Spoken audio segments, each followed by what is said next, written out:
ఇప్పటి వరకు కూడా కీర్తనల ద్వారా తండ్రిని దేవుని ప్రభుని యేసుక్రీస్తు వారి ద్వారా స్తుతించున్నాము. అలాగే ఆరాధన క్రమంలో మరొక ప్రాముఖ్యతను మనం వచ్చున్నాము. ఈ సమయంలో దేవుని యొక్క వాక్యాన్ని మనం ధ్యానం చేసుకుందాము. దేవుని యొక్క వాక్యాన్ని మనం ఆలోచించినట్లయితే దేవుడు ప్రతి కాలంలో కూడా మానవులకి ప్రతి సందర్భంలో కూడా అనేక విషయాల్లో మానవుల్ని గద్దిస్తూనే వస్తూ ఉన్నాడు. కానీ మానవులు దాన్ని గ్రహించక, దాన్ని తెలుసుకోక అనేక విషయాల్లో దేవుని గద్దింపును తృణీకరించినట్లుగా అనేక సందర్భాల్లో మనము చూస్తూ ఉంటాము. అయితే ఇక్కడ మనం ఈ రోజున ఆలోచన చేసే విషయం ఏంటంటే, మానవునికి బుద్ధి ఎప్పుడు వస్తుంది, మానవులకి బుద్ధి ఎప్పుడు వస్తుంది అనే విషయాన్ని గురించి మనం ఆలోచించినట్లయితే, మానవులకు బుద్ధి ఎప్పుడు వస్తుంది, బుద్ధి ఎప్పుడు వస్తుంది అనే విషయాన్ని మనం ఆలోచించినప్పుడు, ఒక విషయం మనం ఆలోచించినప్పుడు లోకంలో ఏమనుకుంటారు, మానవులందరూ కూడా, మనుషులందరూ కూడా అంటే ఒక వయసు వచ్చిన తర్వాత బుద్ధి జ్ఞానం అనేవి మానవులు సహజం వస్తూ ఉంటాయి. కొన్ని సందర్భాల్లో వాళ్ళు చేసే పనులను బట్టి అంటారు, నీకు బుద్ధి లేదా అనే విషయాన్ని కూడా పెద్ద మానవులు అంటూ ఉంటారు. దేవుని యొక్క వాక్యం కూడా అదే విషయాన్ని మనకి జ్ఞాపకం చేస్తుంది. అంటే దేవుడు గద్దించినప్పుడు కొంతమంది భక్తులు వాళ్ళు దేవుని యొక్క మాటను ధిక్కరించి వారు కొన్ని విషయాలు వారి జీవితంలో జరిగిన తర్వాత బుద్ధి తెచ్చుకున్నారు. అలాగే మనం కూడా దేవుడు మనకు అవకాశం ఇచ్చినప్పుడు దాన్ని వినియోగించుకోకుండా ఏదైనా జరిగినప్పుడు, ఏదైనా కోల్పోయినప్పుడు కానీ అప్పుడు దేవుని యొక్క మనసును మనం తెలుసుకొని మనం బుద్ధి తెచ్చుకోవడం అనేది జరుగుతుంది. ఈ సందర్భంలో మొదటిగా మనం చూసినట్లయితే, మొట్టమొదటిగా మనం చూసినట్లయితే దానియేలు గ్రంథం కనుక మనం చదువుకున్నట్లయితే, దానియేలు గ్రంథంలో నెబుకద్నెజరు రాజును మనం చూస్తూ ఉంటాము. నెబుకద్నెజరు రాజును మనం చూసినప్పుడు ఈయన నెబుకద్నెజరు పెద్ద రాజుగా మనం ఇక్కడ చూస్తూ ఉంటాము.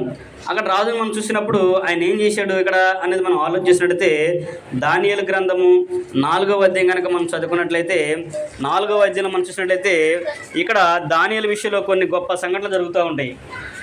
దానియేలు గ్రంథంలో మనం చూసినప్పుడు రాజు నెబుకద్నెజరు రాజుకి అనేక సందర్భాల్లో చాలా విషయాలు జరిగినట్లుగా మనం చూడగలము. అందులో ఈయన ఒక కలగంటాడు. 2వ అధ్యాయం మనం చూస్తాము. దానియేలు దానికి భావాన్ని చెబుతాడు. చక్కగా ఆయన పరిపాలన చేస్తూ ఉంటాడు. దేవుడు కూడా ఆయనకి గొప్ప అవకాశం ఇచ్చిన విషయాన్ని అక్కడ మనము చూస్తాము. ఇక్కడ 4వ అధ్యాయంలో కూడా నెబుకద్నెజరు దేశమంతా నెమ్మదిగా ఉన్నప్పుడు, ఈయన కూడా యుద్ధంలో లేనప్పుడు, చక్కగా ఉన్నప్పుడు ఈయన కూడా ఏమనుకుంటే ఒక కల కన్నాడు. ఈయన కూడా మరలా ఒక కల కన్నాడు. 2వ అధ్యాయంలో కళ అయితే కలగన్నాడు, దాని కళ మొత్తం మర్చిపోయాడు. కానీ ఇక్కడ 4వ అధ్యాయం వచ్చేసరికి కళ అయితే గుర్తుంది. కానీ దాని భావం చెప్పమని చెప్పేసి అనేకులను పిలిచాడు, కానీ ఆ కళ భావం ఎవరి వల్ల కూడా కాలేదు. అప్పుడు తన దేవత పేరు పెట్టబడి మన దానియేలు గారిని పిలిచినట్లుగా మనం అక్కడ చూడగలము. అప్పుడు పిలిచినప్పుడు దానియేలు గారికి ఈ నెబుకద్నెజరు కన్నా కళ మొత్తం కూడా చెబుతాడు. 4వ అధ్యాయము మనం చదువుకున్నట్లయితే 4వ అధ్యాయం 4వ వచనం గురించి మనం చదువుకుంటే ఆయన కళ దాని గురించి చెబుతూ ఉంటాడు. ఆయన కన్నా కళనే దానియేలు గారికి చెబుతాడు. ఎక్కడి వరకు 4వ అధ్యాయము 4వ వచనం కాడ నుంచి 18వ వచనం వరకు అక్కడ మనం చూడగలము. ఆ కళ చెప్పినప్పుడు దానియేలు ఆ కళ విన్న తర్వాత అంటాడు, రాజా ఈ కళ నీ శత్రువు జరుగును గాక, దాని భావము నేను ద్వేషించే వారికి కలుగును గాక అనే మాటనే చెబుతూ ఉంటాడు దానియేలు గారు. అప్పుడు ఆయన అంటాడు, దాని భావం వలన కానీ దానివల్ల నీకేం నష్టమో కలగదు, నువ్వు దాన్ని మరుగు చేయకుండా చెప్పని చెప్పేసి నెబుకద్నెజరు అడిగినప్పుడు దానియేలు గారు ఆ కళను మొత్తం పైన చెబుతాడు. అసలు ఎందుకు ఆ కళ ఏంటి అనేది మనం ఆలోచన చేసినప్పుడు, కళ ఏంటి అని మనం చూసినట్లయితే కనుక నెబుకద్నెజరు గారు కళ అన్నాడు, ఒక పెద్ద చెట్టు ఉంది. ఆ చెట్టు కింద దాని కాయలు ఉన్నాయి.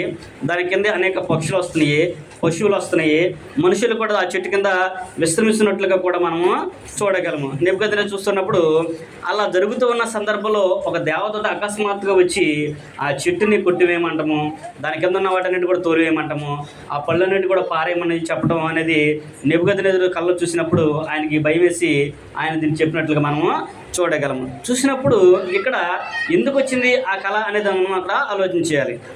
ఇక్కడ దానియేలు గారు ఆ కళభావాన్ని చెప్తాడు, రాజా ఆ చెట్టు అయితే మటుకి మీరే, ఆ మహావృక్షం మాత్రం మీరే, మీ రాజ్యంలో అనేక మంది విశ్రమం ఉంచుకున్నారు, చాలామంది నెమ్మదిగా కలిగి జీవించారు. అయితే దేవుడు ఉద్దేశించి మీకు తెలియపరిచాడు ఏంటి అనేది మనం చూసినట్లయితే, నీవు గనక మనసున గర్వించడం మానేసి, ఇతరులను శిక్షించడం మానేసి, ఇతరుల మీద నింద మోపడం మానేసి నువ్వు గనక జాగ్రత్తగా నడుచుకుంటే దేవుడు నీకు దీన్ని దూరం చేస్తాడు అనే సందర్భాన్ని చెబుతాడు. ఆ కలభావం చెప్పిన తర్వాత అక్కడ దాని భావం ఏం చెబుతాడంటే, నిన్ను మనుషుల దగ్గర నుంచి తోలివేస్తారు. నువ్వు అడవిలోకి వెళ్ళి జంతువులాగా బ్రతికి నువ్వు జీవిస్తావు, నువ్వు మరలా బుద్ధి వచ్చేంత వరకు కూడా నీకు దేవుడు నిన్ను పిలుచుకోడు అనే విషయాన్ని చెప్తాడు. అది 25-26 వచనం కనుక మనం చదువుకున్నట్లయితే దానియేలు గ్రంథము 4వ అధ్యాయము 25-26 వచనం కనుక మనం చదువుకున్నట్లయితే, తమ యొద్ద నుండకుండా మనుషులను తరుముదురు, నీవు అడవి జంతువుల మధ్య నివాసం చేయొచ్చు, పశువులే గడ్డి తినేదవు, ఆకాశపు మంచు నీ మీద పడి నేను తడుపును. సర్వోన్నతులకు దేవుడు మానవుల రాజ్యం పైన అధికారి ఉన్నాడనియు, అతన్ని తానెవరికి దాన్ని అనుగ్రహించ నిశ్చయించును వానికి అనుగ్రహించనియు నీవు తెలుసుకున్న వరకు 7 కాలములు నీకు ఇలాగ జరుగును అనే విషయాన్ని చెప్తాడు. అంటే ఆయన అక్కడ నుంచి అంటే 7 సంవత్సరాలు ఆయనకి అలా జరుగుద్దనే విషయాన్ని అక్కడ ఆయన చెప్పినట్లుగా మనము చూడగలము. దేనికి ఆయన ఆ భావాన్ని ఎందుకు చెప్పాడు, ఆ కళ ఎందుకు వచ్చింది ఆయనకి, దేనికనంటే ఆయనంట ఆ రాజనగరం మీద ఒక పొద్దుగాగల నుంచొని చూసి, నేను కాబట్టి దీన్ని ఇలాగ కట్టించాను, నేను కాబట్టి ఇలాగ చేశాను, ఇంకెవరు కూడా దీన్ని చేయలేరు అనే ఆలోచన ఆయనకి వచ్చింది. అంటే దానియేలు గారు ఆ కళభావాన్ని చెప్పిన తర్వాత సంవత్సరం కంటే 6 నెలలకి అది సంభవించింది. ఒక రోజున రాజుగారు మిద్ది మీద తిరుగుతూ ఆయన మనసును గర్వించాడు అనమాట. నేను కాబట్టి దీన్ని చేయగలిగాను, నేను కాబట్టి ఇలాగా కాపాడగలిగాను, నేను కాబట్టి ఇలా చూసుకున్నాను అనే విషయాన్ని ఆయన దేవుణ్ణి మహింపరచడం మానేసి, తనకు అధికారించిన దేవుని మహింపరచడం మానేసి ఆయన మనసును గర్వించాడు. కనుకనే ఆయన ఎప్పుడైతే ఆ మాట అనుకున్నాడో ఎమ్మడిని దేవదూత వచ్చి ఆయన్ని తరిమినట్లుగా మనము చూడగలము. అందుకనే చివరి వచనంలో అంటాడు, 4వ అధ్యాయంలోనే 37వ వచనంలో ఆయన ఏమంటాడంటే, ఇలాగు నెబుకద్నెజరు నేను పరలోక రాజ్యం యొక్క కార్యములన్నీయు సత్యములను ఆయన మార్గములను న్యాయములై ఉన్నవనియు గర్వముతో నటించు వారిని ఆయన అనపశక్తుడనియు ఆయనను స్తుతించుచు కొనియాడుచు గణపరుచున్నాను. అప్పటికి తెలిసింది. అంటే 7 కాలాలు ఆయనకు తెలిసిన తర్వాత, గడిచిన తర్వాత దేవుడు మరలా మానవ బుద్ధి ఆయన దయచేసినప్పుడు ఆయనకేమొచ్చిందంటే మరలా ఆయనకి బుద్ధి అనేది వచ్చింది. వచ్చి దేవుడు గర్వంగా నడిచేవాడు ఎవడైతే ఉంటాడో వాడిని అనపశక్తుడు ఆయనే.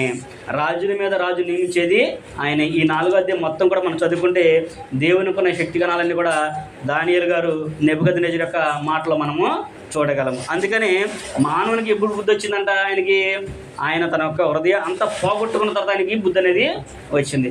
ఈ రోజున కూడా దేవుడు అవకాశం ఇచ్చినప్పుడు దేవుని మాటలు వినడానికి, దేవుని కార్యాలు చేయడానికి, దేవుని సేవించడానికి, ఆయన సంగతులు వినడానికి మనము వయసులో ఉన్నప్పుడు కానీ, దేవుని యొక్క అవకాశం మనకున్నప్పుడు కానీ మనం దాన్ని చూస్తాం.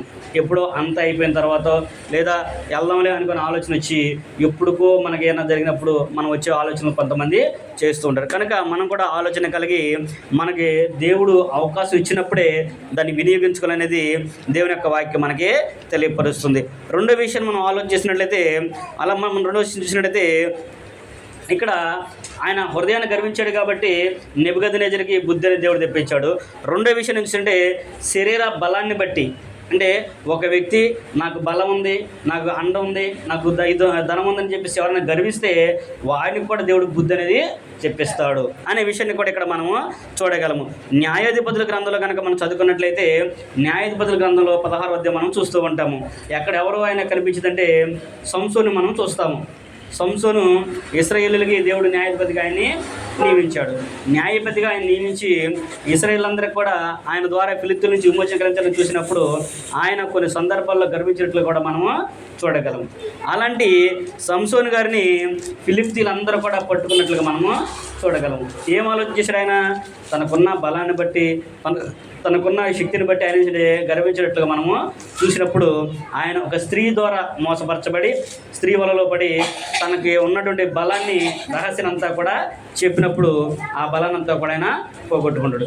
తర్వాత ఆ ఫిలిష్తీయులు వారి దేవత మందిరంలో ఆయన్ని కట్టేసినప్పుడు సంసోను యొక్క కళ్ళు పొడిచేసినప్పుడు సంసోను గారు దేవుణ్ణి వేడుకున్నట్లుగా మనము చూడగలము. అది మనం చూసినట్లయితే న్యాయాధిపతుల గ్రంథము 16వ అధ్యాయము 26వ వచనం 23వ వచనం నుంచి 30వ వచనంలో మనకి అది ఉంటుంది. అక్కడ 23వ వచనంలో సంసోను గారు అంటాడు, దేవా నన్ను ఒక్కసారి జ్ఞాపకం చేసుకో, మరలా నా శక్తి నాకు దయచేయి అని సంసోను గారు అక్కడ వేడుకున్నట్లు, దేవుని వేడుకున్నట్లు కూడా మనము చూడగలము. ఎందుకు అనేది మనం ఆలోచించినట్లయితే అక్కడ సంసోను గారికి బలం ఉన్నప్పుడు దేవుడు అవకాశం ఇచ్చినప్పుడు దాన్ని వినియోగించుకోలేదు.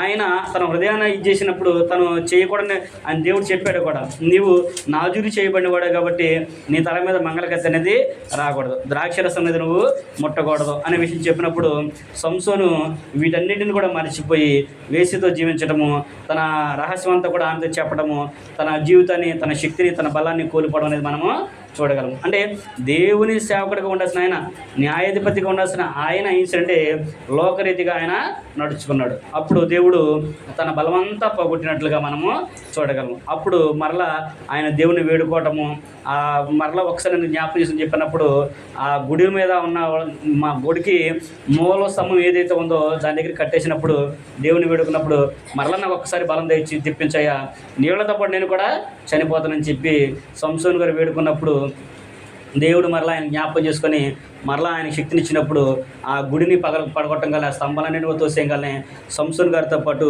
సుమారుగా 3,000 మంది పైనే చనిపోతారు. సంసోను తన జీవితకాలం అంతా చంపిన వారి లెక్కల కంటే కూడా ఆ ఒక్కరోజు చనిపోయిన వారి లెక్క ఎక్కువని అక్కడ మనము చూడము. అంటే దేవుడు ఏదైతే చేయాలనుకున్నాడో దాన్ని మనం చేయలేనప్పుడు మనం దేవునికి అప్పగించుకోలేదు తప్ప మన సొంత నిర్ణయం అనేది మనము చేయకూడదు. ఇక్కడ సంసోను గారు కూడా దేవుడి యొక్క న్యాయాధిపతిగా ఉన్నప్పటికీ కూడా ఆయన అంటే చేయకూడని కార్యాలను చేసి దేవునికి విరోధం అయ్యి తన బలాన్ని పోగొట్టుకున్నట్లుగా మనము చూడగలము. అప్పటి వరకు ఏమనుకున్నాడు ఆయన, నా బలం నాకు ఉంది, నేను పచ్చి దవడెంపుతో చంపేశాను కాబట్టి నాకు తిరుగులేదు అనే ఆలోచన ఆయన కలిగి ఉన్నాడు. కానీ దేవుడు దాన్ని అంతా కూడా తీసేసినట్లుగా కూడా మనము చూడగలము. కనుక ఒకటి, మన హృదయ గర్వం బట్టి గర్విస్తే దేవుడు మనకు బుద్ధి చెబుతాడు. రెండోదిగా శరీరంలో ఉన్న బలాన్ని బట్టి మనం గర్వించినట్లయితే దేవుడు మనకు బుద్ధి చెబుతాడు అని. మూడవదిగా మనం చూసినట్లయితే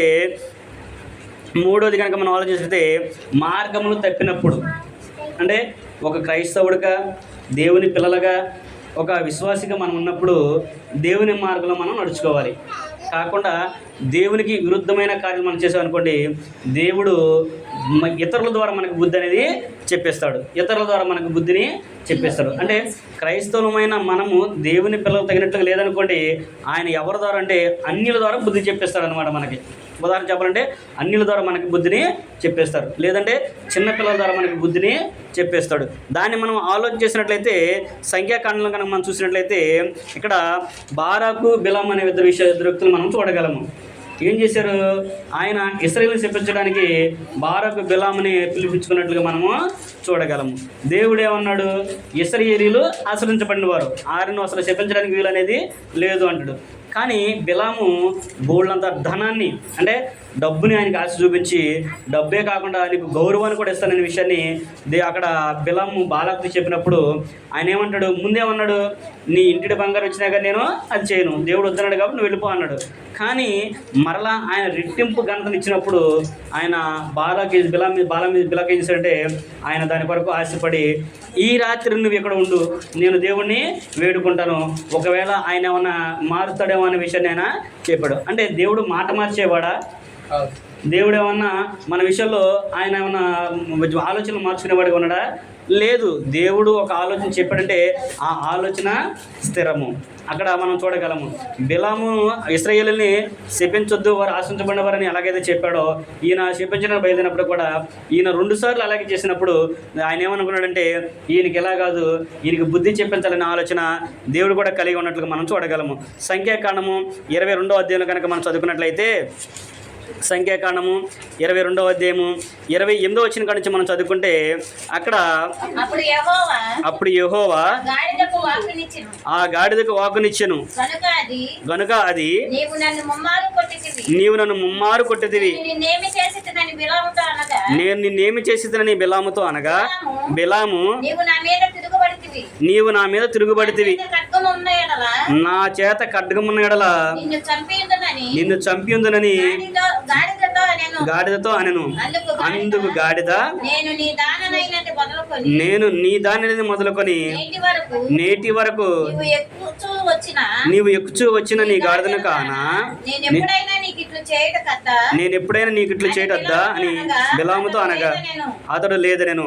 అంతలో యెహోవా బిలాము కనులు తెరిచిన గనక దూసిన ఖడ్గము చేత పట్టుకున్న త్రోవలో నిలిచిన దూతను చూచి తలంచి సాష్టాంగ నమస్కారము చేశాను. చాలు. ఇక్కడ ఏం జరుగుతుంది? బిలాము ఏమనుకున్నాడు?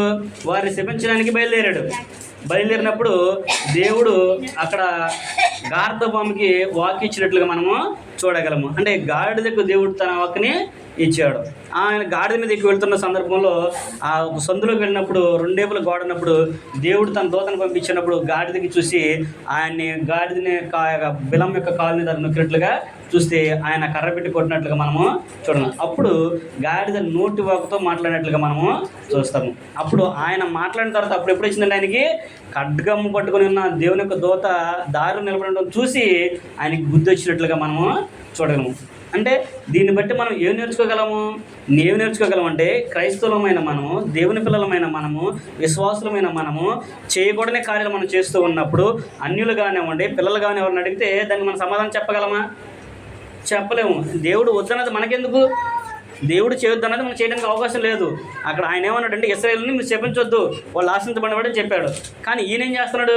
మనుషులను సంతోషపెట్టడానికి ప్లస్ ఈయనకి ధనం కొరకు ఈయన ప్రయాసపడుతుంది. ఈ రోజున కూడా అనేక మంది వారు సంతోషం కొరకు, లేకపోతే ప్రజల ఆనందం కొరకు, లేకపోతే తన ధనం సమృద్ధి చేసుకోవడానికి ఏం చేస్తారంటే మనుషులు తమ పద్ధతుల్ని అనుసరిస్తున్నారు. దేవుని యొక్క వాక్యాన్ని పక్కన పెట్టేసి చెప్తే ఏమైందిలయ్యా, దీంట్లో లేకపోతే ఏమైంది, దేవుని కొరకేగా మనం చేసేది, మంచిదేగా చేస్తే ఏమైంది అనే ఆలోచన ఈ రోజున కలిగి ఉన్నారు. అంటే గ్రంథంలో లేని దాన్ని, నీకు సంబంధం లేని దాన్ని నువ్వు చేస్తే దేవుడు ఊరుకుంటాడా? అక్కడ బిలాముని ఆయన గార్ధవంతో గ్రద్దించాడు. ఈ రోజున కూడా అనేక మంది క్రైస్తవేతల్ని, విశ్వాసుల్ని అనేక ప్రశ్నలు అడుగుతూ ఉన్నారు. సరైన సమాధానం చెప్పలేకపోతున్నారు. ఈ రోజున అనేక మంది వాళ్ళు అడిగే ప్రశ్నలకి సమాధానం చెప్పలేకపోతున్నారు. కారణం ఏంటంటే బైబిల్ మీద సరైన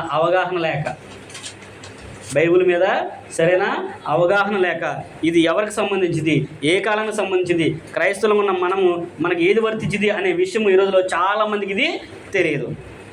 విశ్వాసులకే కాదు, క్రైస్తవులు చాలామంది సేవకులు కూడా ఈ విషయము తెలియదు. ఇది తెలియకోకుండా దేవుని యొక్క వాక్యాన్ని పట్టుకుని బోధిస్తున్నప్పుడు అన్యులు కానివ్వండి, ఇతరులు కానీ వచ్చేమన్నారంటే మీకు ఇది లేదు కదా, ఇది ఎందుకు చేస్తున్నారు మీరు అని అడుగుతూ ఉంటారు. దానికి సమాధానం వాళ్ళ దగ్గర ఉండదు. కనుక దేవుడు ఇతరులతో బుద్ధి చెప్పించే స్థితిలోనికి మనము వెళ్ళకూడదు. మనము దేవుని యొక్క వాక్యాన్ని అనుసరించి నడుచుకున్నప్పుడు ఏది మనకు సంబంధించింది, ఏది చేస్తే మనకు ప్రయోజనమో అనేది మనము తెలుసుకోవాలి. అందుకనే మానవులకి బుద్ధి ఎప్పుడు వస్తుందంటే ఏదైనా ఒక కార్యం జరిగినప్పుడే మన జీవితంలో బుద్ధి వస్తుంది. ఇక్కడ కూడా బిలాము విషయంలో కూడా అదే జరిగింది. ఇతరులు వచ్చి మనకు గద్దించడం ఏంటి? అసలు నువ్వు దేవుని నమ్మినప్పుడు, నువ్వు క్రైస్తవులు అయినప్పుడు, విశ్వాసం అయినప్పుడు, దేవుని సేవకుడు అయినప్పుడు నిన్ను అడిగినప్పుడు దానికి సమాధానం చెప్పాలి కదా. నిన్ను హేతోడుకు ప్రతివానికి సాత్వికంతో సమాధానం చెప్పమన్నాడు కదా దేవుని యొక్క వాక్యం చెప్పింది. మరి ఎందుకు చెప్పలేకపోతున్నాం మనం ఈ రోజున?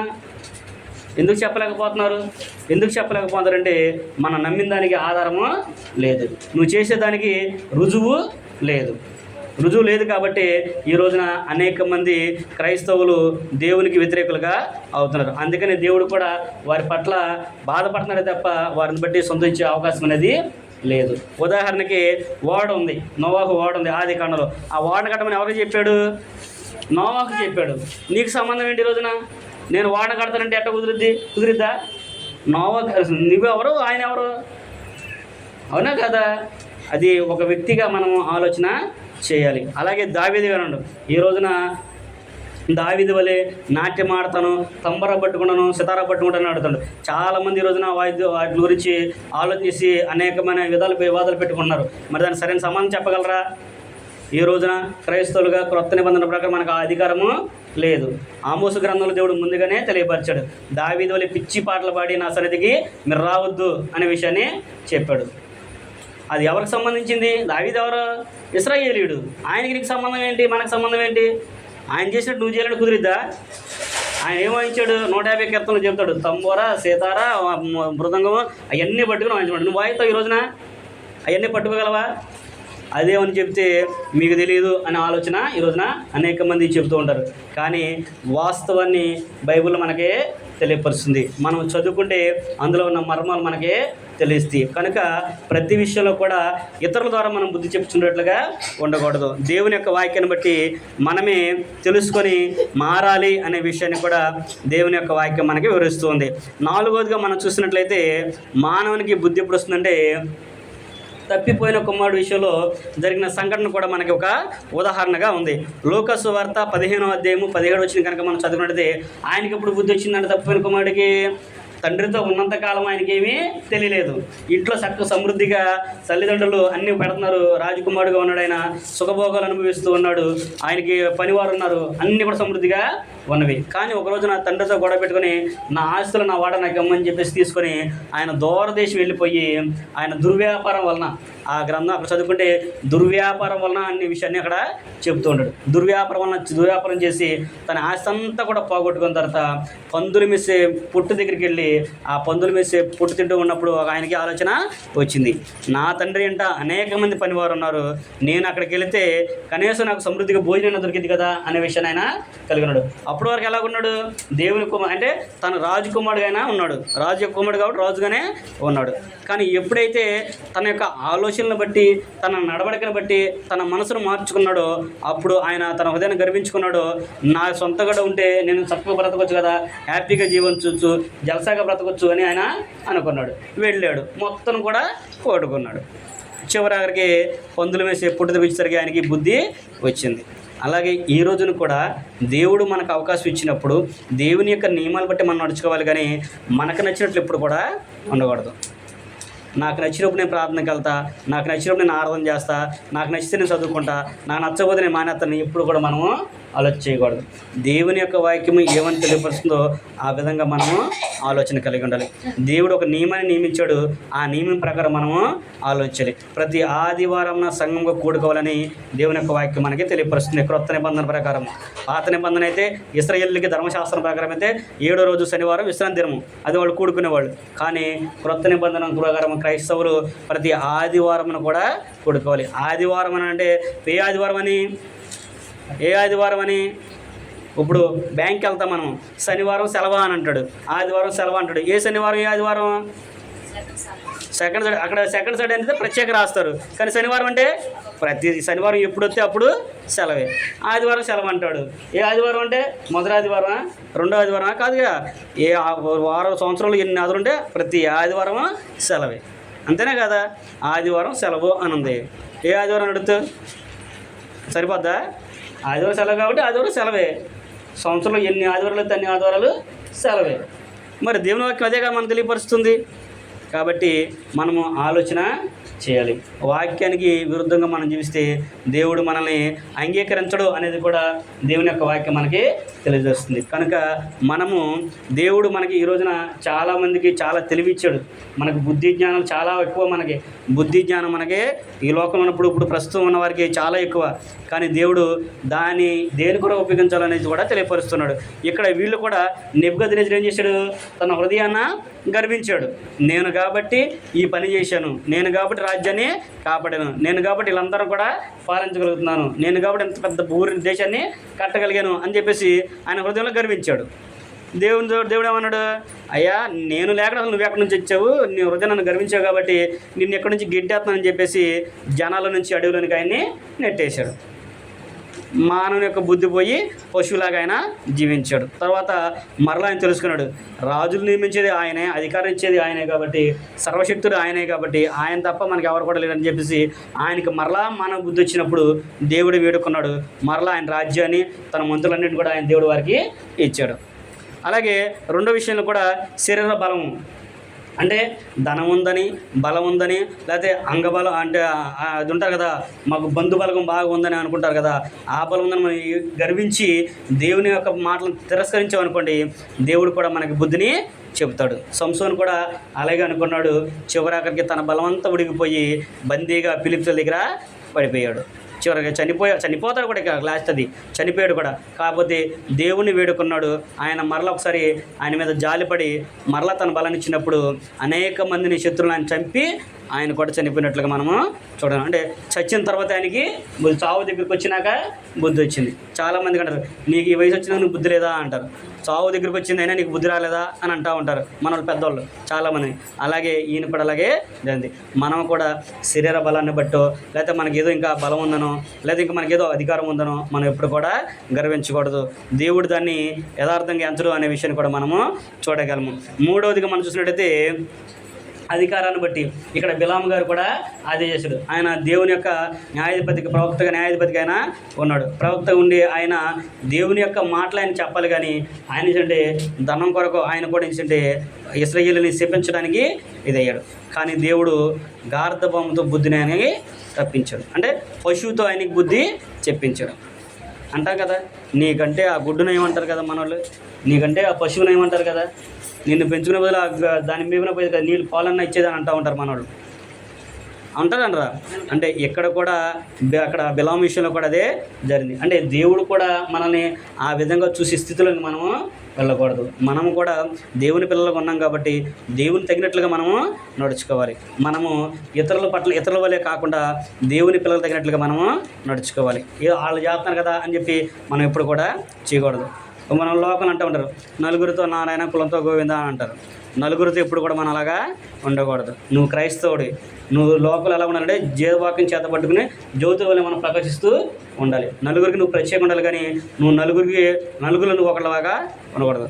వీడు ప్రార్థన చేస్తున్నాడు అంటే వీళ్ళు కరెక్ట్గా ఉంటారు వీళ్ళు అనే ఆలోచన వాళ్ళకి రావాలి. అవును, ఉన్నట్లుగా వాళ్ళు చెప్తారు. అది కాబట్టి మనం వాళ్ళ జోలికి వెళ్ళకూడదు అనే విషయాన్ని మనం కలిగి ఉండాలి. అలాంటి ధైర్యంగా మనం ఉన్నాం అనుకోండి, దేవుడే మనల్ని ఆయన ఆ స్థితి ఏ స్థితిలో ఉంచాలో ఆ స్థితిలోనే ఆయన నిలబెడతాడు. ముందు తక్కువగా ఉన్నప్పుడు కూడా తర్వాత మన స్థితి కొద్ది దేవుడే దాన్ని నిలబెడతాడు. దేవుని ఎదుట యథార్థంగా భయభక్తులకి నీతి నుంచి నడుచుకున్నాడు అనుకోండి, దేవుడు వారిని 30 60 100 ఆయన ఫలింపజేస్తాడు. కనుక దేవుని పట్ల మనము భయము భక్తి కలిగి ఉండాలి, నీతి న్యాయ యథార్థం కలిగి నడుచుకోవాలనే విషయాన్ని కూడా మనము చూడగలము. 4వ విషయం చూసామంటే తప్పిపోయిన కుమారుడు విషయంలో కూడా అలాగే జరిగింది. తప్పిపోయిన కుమారుడు కూడా అన్ని సమృద్ధిగా ఉన్నప్పుడు ఆయనకి ఏమీ తెలియలేదు.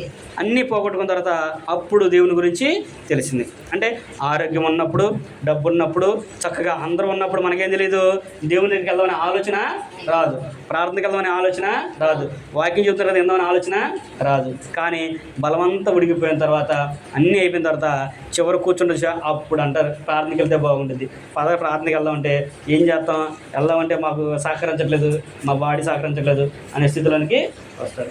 కానీ దేవుడు అవకాశం ఇచ్చినప్పుడే కనుక దాన్ని వినియోగించుకొని దేవుని మాటలు కనుక నేర్చుకుంటే అది మనకి ఎంతో ప్రయోజనం అనే విషయాన్ని కూడా తెలియపరుస్తుంది.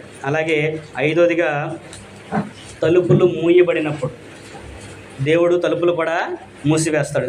ఆయన దినమంతా కూడా చేతులు చాపి పిలుస్తూ ఉన్నాడు. ఆయన పిలిచినప్పుడు ఆయన పిలుపుకు లోబడి ఎవరైతే దేవునికి లోబడతారో వారిని దేవుడు చేర్చుకుంటాడు. ఆయన పిలుపుకు లోబడదనుకో తలుపులు మూయబడతాయి. ఇక్కడ మనం చూసినట్టయితే మత్తయి సువార్త 20వ అధ్యాయం మనం చదువుకున్నట్టయితే బుద్ధిగల కన్యకలు, బుద్ధి లేని కన్యకలు అనే విషయాన్ని మనము చూస్తూ ఉంటాము. బుద్ధిగల కన్యకలు, బుద్ధి లేని కన్యకలు. ఇందులో ఎంతమంది డ్యూటీలు పట్టుకొని వచ్చారు?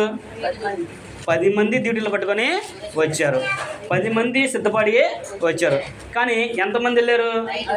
5గురే వెళ్ళారు. ఎంతమంది నిద్రపోయారు? సరిగ్గా చదవాలి. 5గురు నిద్రపోయారా? 10 మంది కూడా నిద్రపోయారు. మనం ఒకటి చదువుకుంటే 21వ వచనం మనం చదువుకుంటే 10 మంది కూడా పెళ్లి కుమారుడు రావడం ఆలస్యమయ్యేసరికి అందరూ కూడా కునికి నిద్రించారు. తర్వాత పెళ్లి కుమారుడు వస్తున్న స్వరం ఎప్పుడైతే వినబడిందో అప్పుడు అందరూ కూడా లేచారు. అయితే ఒక 5గురు మాత్రమే సిద్ధపడి ఉన్నారు. ఏంటి? చక్కగా తమ దివిటిలో నూనెని తెచ్చుకున్నారు. మిగతా 5గురు ఏం తెచ్చుకోలేదు, సిద్ధపాటు లేదు వాళ్ళకి. అంటే దీన్ని బట్టి ఏం అర్థం చేసుకోవాలి? ఇప్పుడు అక్కడ మనం ఆలోచిస్తున్నప్పుడు బుద్ధిగల కన్యకలు, బుద్ధి లేని కన్యకలు అని చెప్పారు కదా, దాన్ని బట్టి వాళ్ళు 10 మంది పడుకున్నారు, 10 మంది డ్యూటీలు పట్టుకొని వచ్చారు. కానీ లేచేసరికి ఒక 5గురికి అవకాశము ఉంది. ఒక 5గురే సిద్ధపాటు కలిగి ఉన్నారు, మిగతా 5గురు సిద్ధపాటు లేరు. దీన్ని బట్టి మనం ఆలోచన చేసుకోగలమంటే దేవుడు మనకు అవకాశం ఇచ్చినప్పుడు మనం ఏదైతే నేర్చుకున్నామో దాన్ని బట్టి మనం జీవించామనుకోండి, దేవుని యొక్క వాక్యానికి లోబడి ప్రభువు వస్తాడని గుర్తెరిగి మనం దేవుని ఎడల బైబిల్ కలిగి జీవించామనుకోండి, దేవుడు మనల్ని చేర్చుకుంటాడు. ప్రభు రావడం ఆలస్యం అవుతుంది కాబట్టి ఏం పర్లేదులే, సమయం ఇంకా ఉంది, రోజులు ఇంకా ఏమున్నాయి, ఇంకా మనకు వయసు ఉంది కాబట్టి మనం వెళ్దాంలే అని ఆలోచించాం అనుకోండి, దేవుడు కూడా దాన్ని యాక్సెప్ట్ చేయడు. ఇక్కడ కూడా అదే విషయము జరిగింది. బుద్ధిగల కన్యకలు సిద్ధపడడం అంటే దేవుని యొక్క వాక్యం విన్నారు, వారు ప్రతి దినము కూడా దేవుని మీదే ఆధారపడి ఉన్నారు. బుద్ధి లేని వారు కూడా విన్నారు కానీ వాళ్ళు ఎవరు సిద్ధపడలేదు. ఇంకా సమయం ఉంది కదా, ఏమైంది, వెళ్దాంలే, ఉందాంలే, వచ్చిదిగా వెళ్దాము అనే ఆలోచనలోనే ఉన్నారు. అలాగే ఈ రోజున కూడా చాలామంది వెళ్దాంలే, ఉందాంలే అని అనుకుంటూ ఉంటారు. కానీ సిద్ధపాటు లేకపోతే ప్రభు వచ్చినప్పుడు ఆయన తలుపులు మూసివేస్తాడు. మనం అక్కడికి వెళ్ళి ఎంత తలుపులు కొట్టుకున్నప్పుడు కూడా ఆయన తీనన్నాడు. మీరెవరు నాకు తెలియదు, నేను మిమ్మల్ని ఎన్నడనో ఎరగను అనే విషయాన్ని చెప్తాడు. మరి అప్పటి వరకు కూడా వాళ్ళతో పాటే ఉన్నారు కదా, 10 మందితో పాటు ఉన్నారు కదా, 5 కూడా. కానీ ఎందుకు మీరు ఎవరు నాకు తెలియదు అన్నాడు? తెలియదు అంటే సిద్ధపాటు అనేది లేదు. ఈ రోజున ప్రతి వ్యక్తి కూడా మారు మనసు పొందాలి. మారు మనసు పొందినప్పుడు ఎలా ఉండాలంటే ఆ మారు మనసు తగిన ఫలాన్ని మనము ఫలించాలి. మారు మనసు తగినట్లుగా ఫలాలు ఫలించదు అనుకోండి, దేవుడు కూడా దాన్ని మనల్ని ఇచ్చేయడు. యోహాను సువార్త 15వ అధ్యాయం మనం చదువుకుంటాము. నేను నిజమైన ద్రాక్షవల్లిని, నా తండ్రి వ్యవసాయకుడు. నా యందుండి ఎవడు బహుగా ఫలిస్తాడో వాడిని అభివృద్ధి చెందుతాడు. నా యందు లేకోకుండా ఉన్నాడు అనుకోండి, వాడు ఫలించడు. వాడు ఇండియన్ ద్రాక్షవల్లి ఉండి వాడిని తీసి పారవేస్తాడు. ద్రాక్షవల్లి తీగన అంటుకట్టి ఉంటేనే కదా ఫలించేది. అంటే ప్రతి వ్యక్తి కూడా క్రీస్తుని అంటి పెట్టుకొని ఉండాలి, క్రీస్తులో అంటు కట్టబడాలి. తండ్రి అయిన దేవుడు వ్యవసాయకుడిగా ఉన్నాడు, క్రీస్తు ద్రాక్షవల్లిగా ఉన్నాడు. మనమందరం కూడా ఆ యొక్క తీగలుగా ఉన్నాము. మనమందరం కూడా క్రీస్తులో ఉంటేనే మనకి జీవం అనేది వచ్చింది. ద్రాక్షవల్లికి కూడా ద్రాక్షవల్లి ఉందనుకోండి, ఈ తీగలన్నీ కూడా దానికి అంటు కట్టబడితే వాటికి వేరు అనేది వచ్చి బలం అనేది వచ్చి ద్రాక్ష గెలలో కాస్తాయి. మరి వాటికి అంటు కట్టకపోతే, ఇప్పుడు మామిడి మొక్కలు ఉన్నాయి, అంటు మొక్కలు అంటారు మన వాళ్ళు, తీసుకొచ్చి అంటు మొక్కలు పెడతారు. అవి అర్థం కానీ చక్కగా బ్రతుకుతాయి. అంటు కడితేనే కదా అవి బ్రతికేది. అంటే దానికి బలం ఎక్కడి నుంచి వచ్చింది, దాని నుంచి వచ్చింది. మరి ఈ రోజున కూడా నువ్వు క్రీస్తుని అంటి పెట్టుకొని లేకపోతే, క్రీస్తులో లేకపోతే నువ్వు అనుకుంటున్నావు నేను మారు మనసు పొందాను, నేను క్రీస్తులో ఉన్నాను అని నువ్వు అనుకుంటున్నావు అంతే. కానీ అక్కడ దేవుడు దాన్ని క్రీస్తులో ఉండాలి, క్రీస్తు నందుండాలి, క్రీస్తుని అంటి పెట్టుకొని ఉండాలి. క్రీస్తు ద్రాక్ష తోలుకున్నాడు, ఆయన్ని అంటి పెట్టుకుంటేనే మనము ఫలించడానికి అవకాశం అనేది ఉంది. క్రీస్తులో లేకుండా ఎవ్వరు కూడా ఫలించలేరు. అది మనకి దేవుని యొక్క వాక్యం చాలా స్పష్టంగా తెలియజేస్తుంది. కనుక మనం ఫలించాలి అంటే ద్రాక్షవల్లికి తీగలు ఎలాగైతే అంటు కట్టుకొని ఉంటాయో అలాగే మనం కూడా క్రీస్తుని అంటి పెట్టుకొని ఉండాలి. అసలు ఆ ద్రాక్ష రూపం ఆయనకి ఎందుకు చెప్పాడు? వాళ్ళకి యోహాను సువార్తలో ఎందుకు చెప్పాడంటే ఆ కాలంలో వాళ్ళకి ద్రాక్ష తోట బాగా తెలుసు, ద్రాక్ష తోట పంట వేసేవాళ్ళు కాబట్టి ఆ కాలాన్ని బట్టి వాళ్ళకి దాన్ని ఉదాహరణగా చెప్పాడు. కొన్ని సందర్భాల్లో మత్తయి సువార్తలో ప్రభువారు గోధుమల గురించి చెప్తాడు. వారికి గోధుమ పంట బాగా తెలుసు. గోధుమలన్నిటి కూడా ఒకచోట కూర్చోమంటాడు. అంట్లో గింజలన్నీ కూడా నా దగ్గర వస్తాయి, తప్ప తనంతా కూడా నేను తీసి పారేస్తాడు. అయ్యా నువ్వు గోధుమలు ఇచ్చావు కదా, మంచి గోధుమలు ఇచ్చావు కదా, మరి ఈ గురుగులన్నీ ఎక్కడి నుంచి వచ్చినాయి అని అంటాడు. మేము కొయ్యమా వెళ్ళి గురుగులు అంటారు. అయ్యా మీరు గోధుమలతో పాటు గురుగులతో పాటు గోధుమలు కూడా కోసేస్తారు, కాబట్టి మీకు అవకాశం లేదు, నేను చూసుకుంటాను వాటిని, మీరు వదిలేసిండి అట్ని అడగనండి అన్నాడు. అంటే అక్కడ దాని అర్థం ఏంటి? విశ్వాసితో పాటు అవిశ్వాసి కూడా ఎదుగుతాడు. దేవుని నమ్మినవాడు బ్రతుకుతాడు, దేవుని నమ్మినవాడు బ్రతుకుతాడు. ఇద్దరు బాగానే ఉంటాడు. అంటే అవసరమైతే దేవుని నమ్మినవాడు తక్కువగా బ్రతకొచ్చు, దేవుడు అంటే భయం వాడు ఎక్కువగా బతకొచ్చు. కానీ అక్కడది కాదు. ప్రభువారు వచ్చినప్పుడు ఆయన అంటాడు గింజలన్నిటిని కూడా ఆయన కొట్లో పోసుకుంటాడంట, తప్ప తనంతా కూడా పోతే ఏం చేస్తాడంటే తీసి కాల్చి పారేస్తాడు. మా చిన్నప్పుడు తాతలంటే కుప్పనూరుపై వెళ్ళేవాళ్ళం. తాతలంటే కుప్పనూరుపైకి వెళ్ళినప్పుడు ఒడ్డును ఇన్ని పక్కన ఉండే అనుకోండి, తప్ప మటుకు ఎంత ఉండేది, తప్ప పుట్టంతా కూడా ఎంత ఉండేవి. నేను అవన్నీ బాబు ఇవన్నీ ఒడ్డేకి ఎత్తుదామా అనేవాడిని. అవి పనికిరావు నాన్న అనేవాడు. అంటే ఎందుకు తప్పందంటే పనికిరావు అది. కానీ అట్టకుంటే ఒడ్డులాగానే ఉంటాయి, ఆటికిలాగానే ఉంటాయి. ఇంకా ఆటికి చక్కగా నిగనిగలాడుతూ ఉంటాయి అవి అయితే, ఇంకా నిగనిగలాడుతాయి అవి. అలాగే ఈ రోజున కూడా క్రైస్తవులు దేవుని నమ్మట్లేదు, కానీ నమ్మిన వారిగా నటిస్తున్నారు. నటించి దేవుని యొక్క ప్రేమను వాళ్ళు పొందుగలుగుతున్నారు. ఈ రోజున నాకు ఆరోగ్యం ఉంది కాబట్టి దేవుని నమ్మాను కాబట్టి ఆరోగ్యము వచ్చింది, మా పిల్లలు పెళ్ళిళ్ళు అవ్వాలి, పెళ్ళిళ్ళయ్యి చాలు, నాకు ఆరోగ్యం రావాలి, ఆరోగ్యం వచ్చింది, నేను నమ్మాను కాబట్టే కదా, ఇక్కడ దేవుడు ఉన్నాడు కాబట్టే కదా వచ్చింది అని ఆలోచన చేస్తున్నారు. కానీ భౌతికమైన దాని కొరకు నువ్వు కోరుకున్నావు అనుకో, భౌతికమైన అందరూ సరిపెట్టుకుంటావు. కానీ నువ్వు ఆత్మైన దాని కొరకు కోరుకున్నావు అనుకో, అప్పుడు దేవుడు ఆత్మ సంబంధమైన ఆశీర్వాదాలు మనకి అనుగ్రహిస్తాడు. అందుకనే కొలసీ పత్రికలో అంటాడు 2వ అధ్యాయం 3 మనం చదువుకుంటే, బుద్ధి జ్ఞాన సర్వసంపదలు ఆయన యందే గుప్తములై ఉన్నవి. ఇప్పుడు ప్రతి వ్యక్తి కూడా బుద్ధి రావాలి అంటే, జ్ఞానం రావాలంటే ఎక్కడ అంటే క్రీస్తు దగ్గరికి మాత్రమే అది దొరుకుతుంది.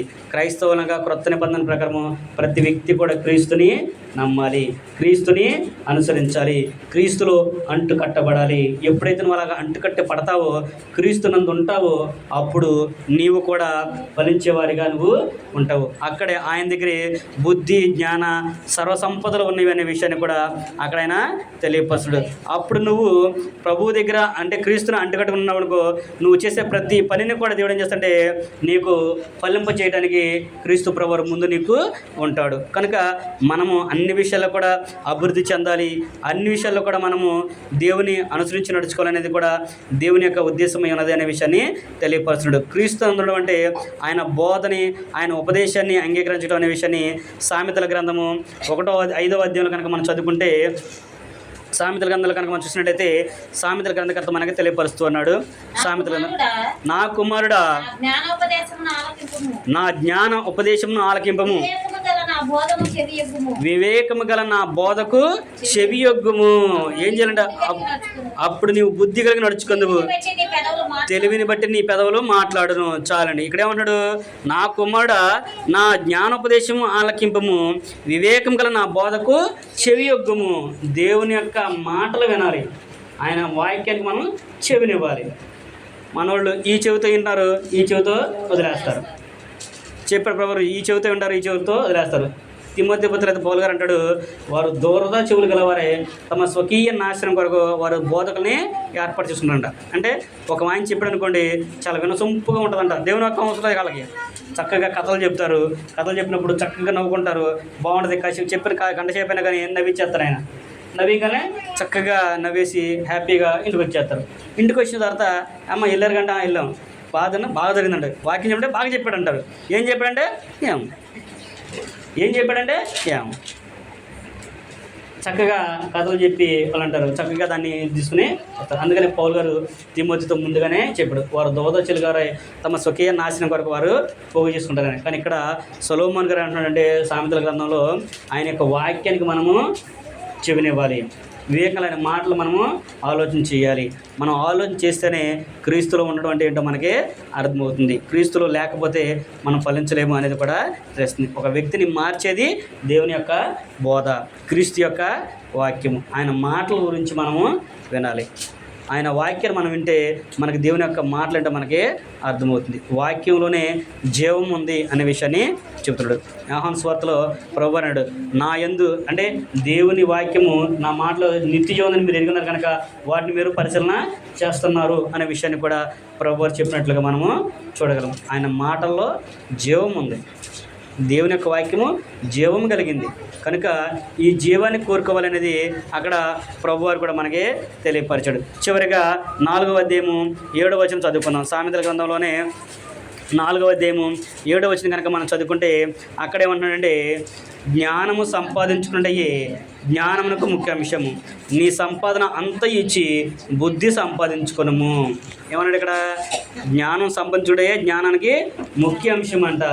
నీ సంపాదన అంతా కూడా ఇచ్చి బుద్ధి సంపాదించుకున్నాము. అది దొరికేదా కొనుక్కోవడానికి? దొరికిద్దా? అంగట్లో దొరికేదైతే అందరు డబ్బున్న వాళ్ళందరూ వెళ్ళి ఆ జ్ఞానాన్ని ఆ బుద్ధిని కొని తెచ్చుకుంటారు. కానీ అది దొరికేది కాదు, దేవుని దగ్గరికి వస్తే దొరికిద్ది. అది దేవుని దగ్గరికి వస్తే దేవుడు ఆయన ఇస్తాడు. యాకోబు పత్రికలో అంటాడు 1వ అధ్యాయం 5వ వచనంలో, మీలో ఎవరికైనా జ్ఞానం పొందినాడా వాడు దేవుణ్ణి అడగలను, ఆయన ఎవరిని కూడా గద్దెంపక అందరికీ ధారాళంగా దయచేస్తాడంట. జ్ఞానం సంపాదించుడే జ్ఞానంకి ముఖ్య అంశం అన్నాడు. నీ సంపాదన అంతా కూడా ఇచ్చి బుద్ధిని సంపాదించుకోమన్నాడు.